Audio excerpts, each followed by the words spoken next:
Hi, I'm John Schreiber. For over 19 seasons, the New Jersey Performing Arts Center has been the state's premier home to both world-class and community-centered performances. We pride ourselves on presenting something for everyone. That is why we are very proud to partner with the Caucus Educational Corporation to produce One-on-One at NJPAC with Steve Adubato. This groundbreaking series features some of the very best talent New Jersey has produced. We're pleased to welcome them and you to the Arts Center. Funding for this edition of One-on-One with Steve Adubato at NJPAC has been provided by TD Bank, Cohn Resnick, Accounting, Tax, and Advisory, where forward thinking creates results. The law firm of Gibbons, PC, Barnabas Health, Life is Better Healthy. NJ Best, New Jersey's 529 College Savings Plan. Turn a dream into a degree. Verizon Communications. And by the New Jersey Education Association. This is One-on-One. When you first heard that they were doing Charlie Rose and Gayle King, didn't you go, what? People like laughing at others, so I don't mind if the other is me. See, you go right into the character. That's what it is. I'm bringing families together a half an hour each week. Man, I'm doing something special. And so I do feel successful.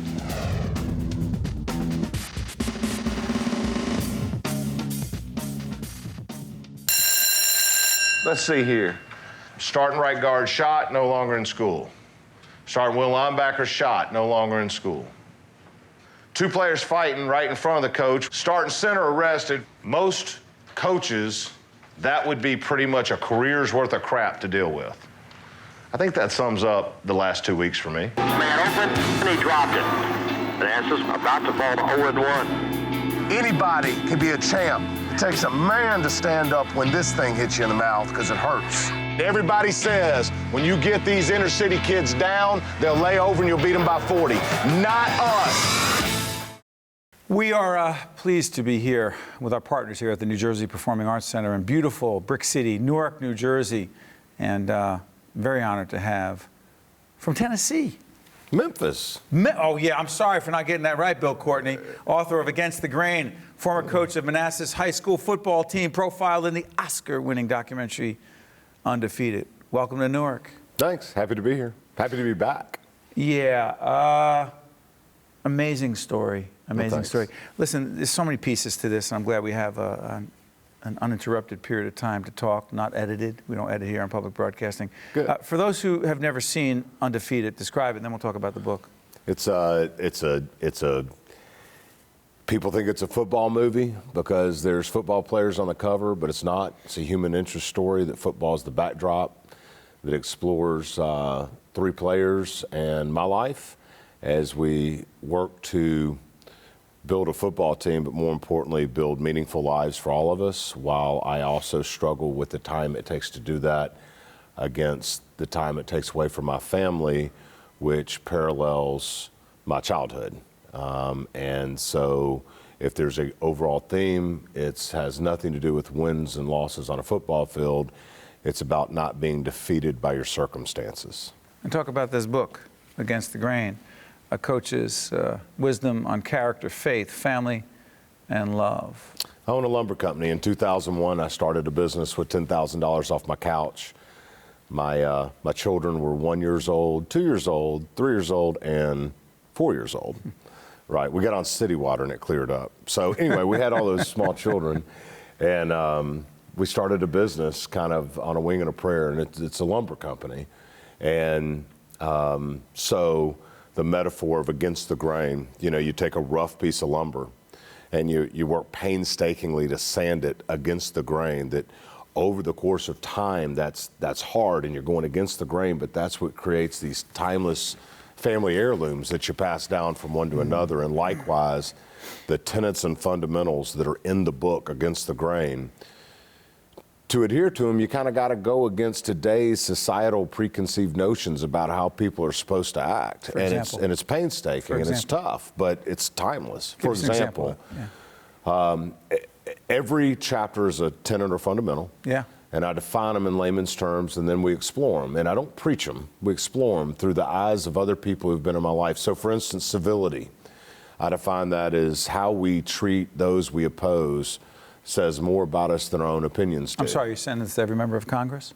Ironically enough, I was just talking with Chris, a friend of mine, and we're gonna try to have that conversation. I was actually just saying how you serious right now? I'm dead serious. How important would that be? Well, civility and the American political system, particularly in Congress. All right, you want to talk about going against the grain? Here's the thing. All the pundits, after they do all the reviews of us, the voting public, the electorate, we say we're sick of people who won't get along with one another. We want people to compromise. We want people to find a middle ground. We want people to go out and get something done. That's what we say. That's what we say. That's what we say. But the number one vote getter right now in the Republican Party is Trump, who beats anybody up.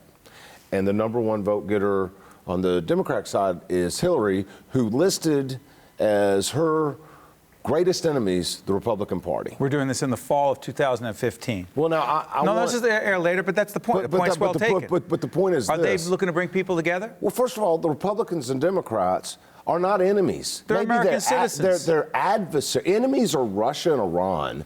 They're adversaries, yes, but not enemies. But that's what Clinton says. And then Trump beats it. So on the one hand, we as an electorate say, we want people to get along, but on the other hand, the people that get the most votes from us are the most polarized, opposites, uncivil people in the world. So my question is Hillary and Trump the problem, or are we? What do you think? Because if we would understand the importance of civility and quit supporting those actions, Trump and Hillary don't exist. We create that in what we look for. So in the book, I explore civility in a way that hopefully is a little fresh. Same thing with commitment, character. I mean, we can talk for 4 hours. Give us the other. It's civility. It's commitment. No, it's 14 character, commitment, civility, the dignity of hard work, the importance of a legacy, the importance of a forgiving, graceful heart. Do that one. Forgiving and graceful heart. People right now who are saying, I can't forgive her, I can't forgive him. You have no idea what he or she did to me. You say. The importance of forgiveness is not for the forgiven, but it's for the forgiver. Because if you harbor anger and uncivil thoughts and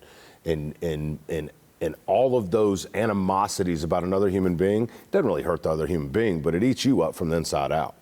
You need to be forgiving for yourself, not for the forgiver. Talk about your childhood, because that's an incredibly powerful part of the story. My dad left home when I was 4. My mom was married and divorced 5 times. My mom's 4th husband shot at me with a .38 caliber pistol. I had to dive out a window to save myself. I came up with not much of nothing. And I mean, I grew up in a very broken home. My mom loved me, but, you know, 5, it's, I don't know. How'd you wind up doing what you are doing, writing this book, being featured in this film, sitting here with me right now? I went to school, graduated with a degree in psychology. All I ever wanted to do was coach football and teach school. Married the most beautiful woman on the face of the earth. And when you're fat and redheaded and you marry a hot girl, you got to figure out, well, how do I make sure she doesn't get away? So the only thing I knew to start having kids. So we had these 1-year-old, 2-year-old, 3-year-old, 4-year-old. Do you ever fish? No. All right. When you I grew up in Newark. Where was I going to fish? I don't know. The Hudson. Don't fish in that thing. But when you light into a slab, you don't let it off the hook. Got it. Okay? Well, I lit into a slab. That's my good-looking wife. So the only way I knew not to let it off the hook was just start having kids, right? So we had these 4 kids. I couldn't afford to coach anymore. Went into business. And over the period of when I was a high school football player until I started my business, I bumped around against a bunch of great mentors, none of whom I'm exactly alike, but a lot of who I am, I chose a little bit of each of them. And I really think that's the chemistry of each of our own narratives, is we're a little piece of all of those we bump into. But here's the thing. Sure. What if all those you bump into are terrible people? We have got a responsibility to make sure those that bump up against us bump off of us with some good. You know, I'm actually looking here at the table of contents, and some of them that really jumped out at me.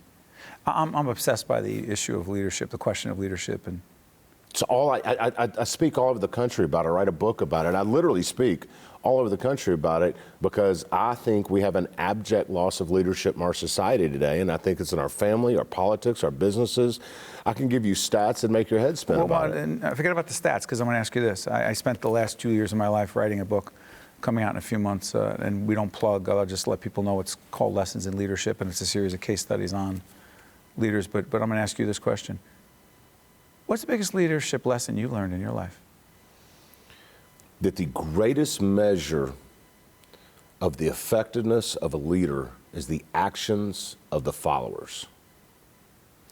And if you see a family that's struggling and the kids are running amok and the husband and wife are arguing, I submit to you, it's a leadership issue.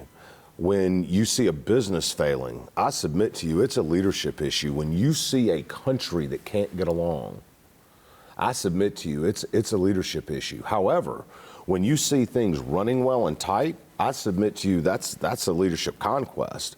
The greatest measure of the effectiveness of a leader is the actions of the followers. Look at the followers, and if they're terrible, you can see bad leadership. If they're doing right, that's some leadership you can learn from. So I just tried to look at organizations, families, societies that were doing well and figure out what that leader was doing right.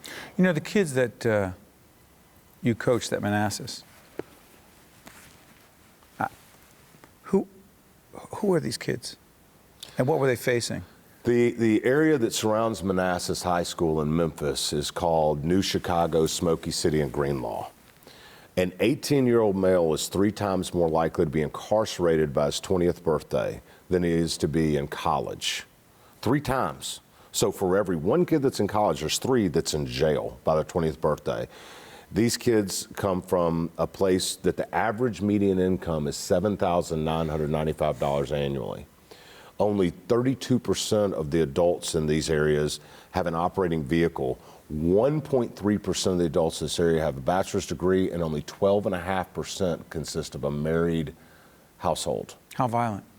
It's unbelievably violent. It's rampant with drugs and gangs and everything else. Kids get killed? Oh, all the time. The movie opens with the fact that I've got 3 football players that are shot. And yes, but the human spirit is still alive. And the will and want to be part of something, just anything positive, is still there. And that's what I mean by not being defeated by your circumstances. That's the story that Undefeated, the movie, explores. But how that happened is what Against the Grain explores. The tenets we employed to make that a better place is here. This is not a story of Undefeated. This is not football. This has nothing to do with football. So, but by the way, you went there to coach those kids for 3 months. You stayed how long? 6 years? 6.5 years. What's up with that? Showed up with 17 kids. Previous tenures record was 496. My 5th and 6th year, we went 18-2. We had 75 kids on those teams, not 75 each year, and in an area where an 18-year-old male is 3 times more likely to go to prison than he is to go to college. We graduated 36 seniors and 35 went to college. And I'm telling you, it's because those kids had the courage to adhere to those principles, go against the grain of the culture that was gripping them, and make something of their lives. And that's just one example. There's business examples, political examples. We can do this. We can change the culture. Let me ask you a question. Yeah. You know, people point all the time, you know, you look at cable television in terms of political cable television. You see lots You're talking about the pundit shows. Whatever. CNN, Fox, that kind of stuff. And across the board. MSNBC, mostly about things that aren't working and people criticizing other people. And I've participated in those discussions, and I want to be clear, but my bread and butter is in public broadcasting for a reason. We try to have conversations like this. But there aren't many people like you floating around. So here's my question.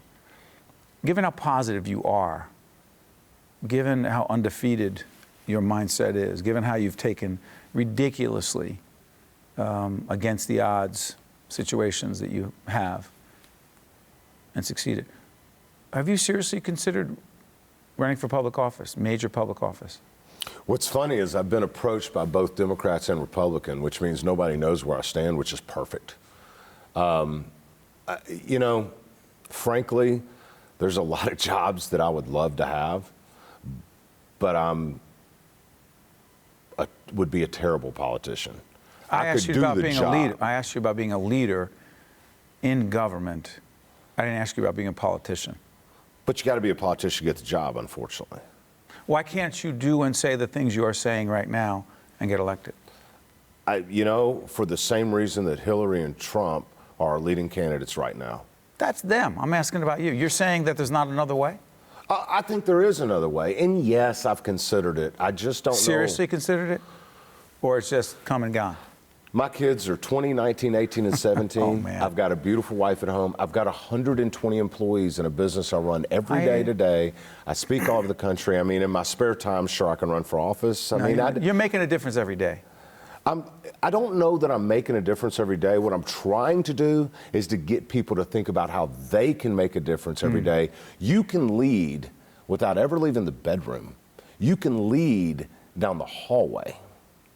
When we have a 50% divorce rate in this country, I submit to you, we're not serving each other in a leadership role in our marriages. You don't have to have a corner office or a plaque on the door, be the head coach or be the business unit manager, be a leader. You can lead in the bedroom. Do you really, really know what your inhibitions and fears and dreams and goals of your children are?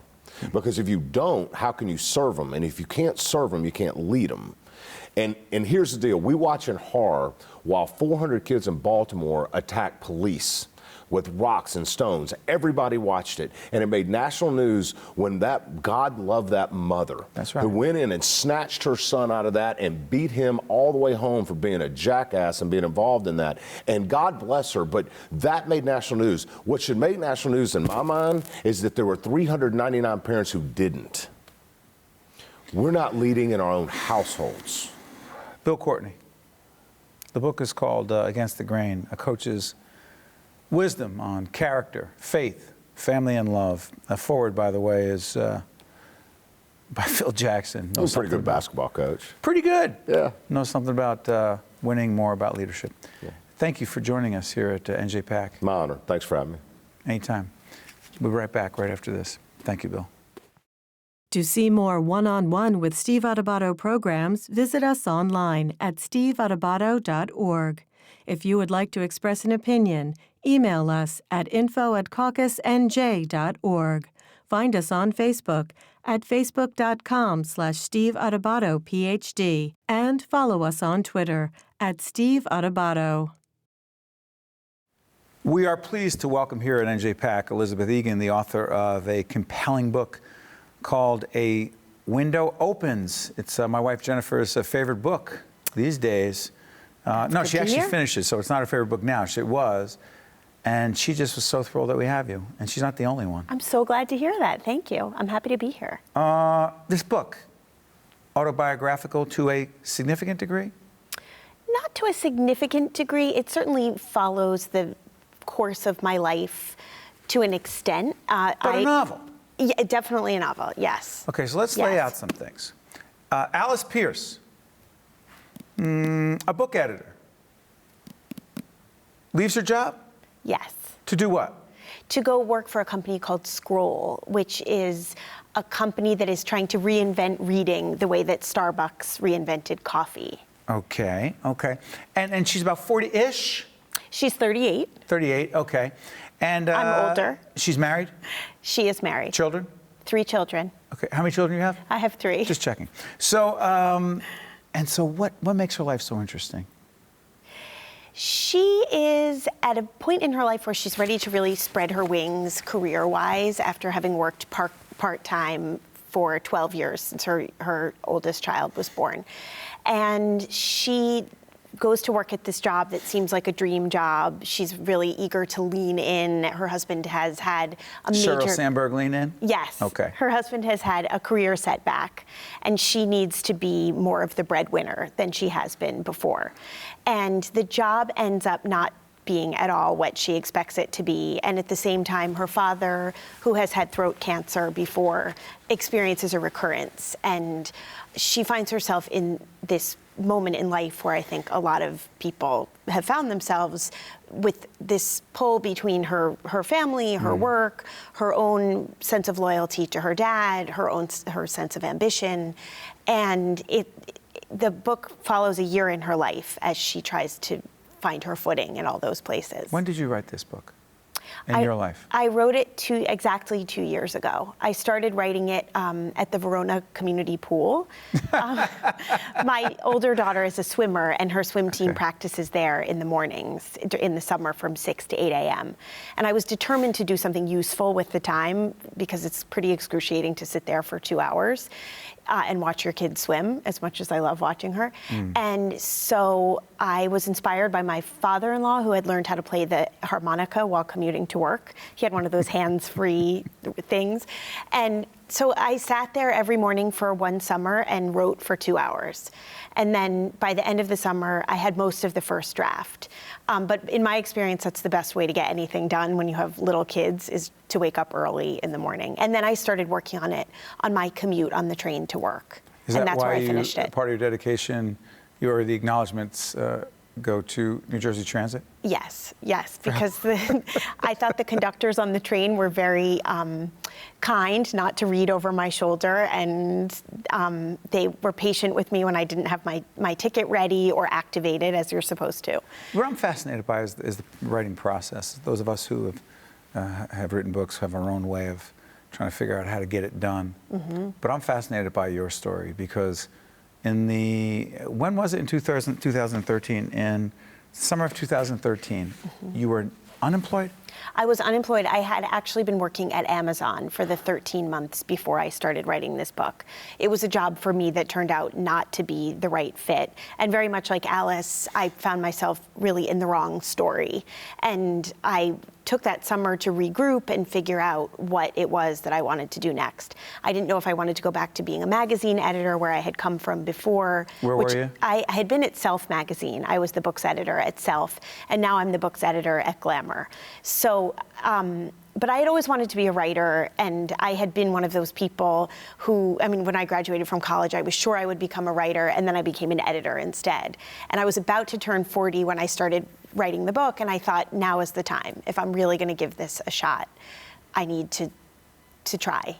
What did it feel like when, by the way, getting a publisher? Tell folks what that's like. I think I had a distinct advantage because I work in the publishing world. But people still have to buy into it. It was hard. It was humbling. It was, I've experienced my share of rejection. There's a special club. As we all do. And, you always hear about that person who has a novel in the drawer. It's just part of the conversation about writing. And once I realized how humbling it would be to actually write a whole novel and put it in a drawer, I had a whole new appreciation for writers and for my job, where I get 100 books every day to open. It gave me a new perspective on the people who put their dreams into those books. What kind of reaction have you gotten? Because I told you, my wife Jennifer, when I asked her what she liked about the book, people can decide for themselves, but she said it spoke to her on a lot of levels. It impacted her, and she connected with it personally. That's so nice to hear. I've heard that from a number of people. It's been really exhilarating, is the only way I can describe it. I think... Excuse me, we happen to have 3 kids as well. Oh, wow. She's in real estate, trying to figure out a lot of things. I how think much to work, yeah. Can you have it all? And what the heck is it all? I wish I had the answer to that question. I think... is that part of what the book is about? That is exactly what the book is about. And still, after spending a year writing it, I don't have the answer. I thought you had the answer. I don't have the answer. I think it's a question that we all ask ourselves, men and women, and sometimes you have those brief moments where you feel like you have it all, and then you feel like it's slipping through your fingers. So my goal was to tackle that question and to reach women who... I always turn to novels for self-help, the way that some people go to the self-help section, I go to the fiction section. Right. And I couldn't find a book that represented the stage of life that I was in. Maybe your wife is in that stage also. That moment where your kids aren't little anymore, and you start thinking about who it was you thought you'd be, and you maybe aren't that person, and how to get there. So that was really what I wanted to hit on. Your father's role in this? My father, this is one area of my life that pretty closely tracks with the book. My dad did have throat cancer. He actually died when I was 30. He was 59. And he had lost his larynx to throat cancer, so for the last 5 years of his life, he wasn't able to speak. So I spent a lot of time during my 30s thinking about what it meant to have a voice, when it is important to raise your voice and speak up when you are not in a situation that you feel good about. And so the father's role in the book is similar to my dad's role in my life, although the timing is different. He was a great advisor, incredibly patient, very brave when he was sick. And it was interesting to me as I was writing the book to imagine what he would have been like 10 years later. In the book, he relies very heavily on texting and social media to communicate because he can't speak. And it gave me it was kind of cathartic. It made me feel like I had a chance to revisit him for a brief time. A few seconds left. The reaction of those closest to you, your family, husband, kids? My family has been unbelievably supportive. My kids are tired of hearing about the book, but thrilled. I have a 14-year-old. It's very hard to impress your 14-year-old, but she's impressed. So it's a good feeling. And your friends, proud of you? Very proud. And you realize what kind of community you live in when you publish your first book at 41, almost 42. And New Jersey is a big part of this. New Jersey is a major character in the book. I think New Jersey is an unsung hero. And my goal in life is to be, even though I never write poetry, it's to be the poet laureate of New Jersey, because this is the greatest place on earth. We totally agree on that. The book is called A Window Opens. The author is Elisabeth Egan, your first novel. I have a feeling it will not be your last. Thank Congratulations. you. Well done. Thank you. Thank you for having me. Great job. Thanks. One-on-One with Steve Adubato at NJ PAC has been a production of the Caucus Educational Corporation, celebrating over 25 years of broadcast excellence, and by the New Jersey Performing Arts Center, in cooperation with NJTV and 13 for WNET. Funding for this edition of One-on-One with Steve Adubato at NJ PAC has been provided by TD Bank, Cohn Resnick, the law firm of Gibbons PC, Barnabas Health, NJ Best, Verizon Communications, and by the New Jersey Education Association. Promotional support provided by NJ.com, Small News, Big News, True Jersey, and by NJ Biz, All Business, All New Jersey. Transportation provided by Airbrook Limousine, serving the metropolitan New York, New Jersey area. When you work at a public school, you're a part of the community. So when Superstorm Sandy hit, the school employees jumped right in to help. The middle school here served as a refuge for people who were forced from their homes. We all pitched in to help. Custodians, cafeteria workers, teacher aides, mechanics, groundskeepers, all pitching in to help out.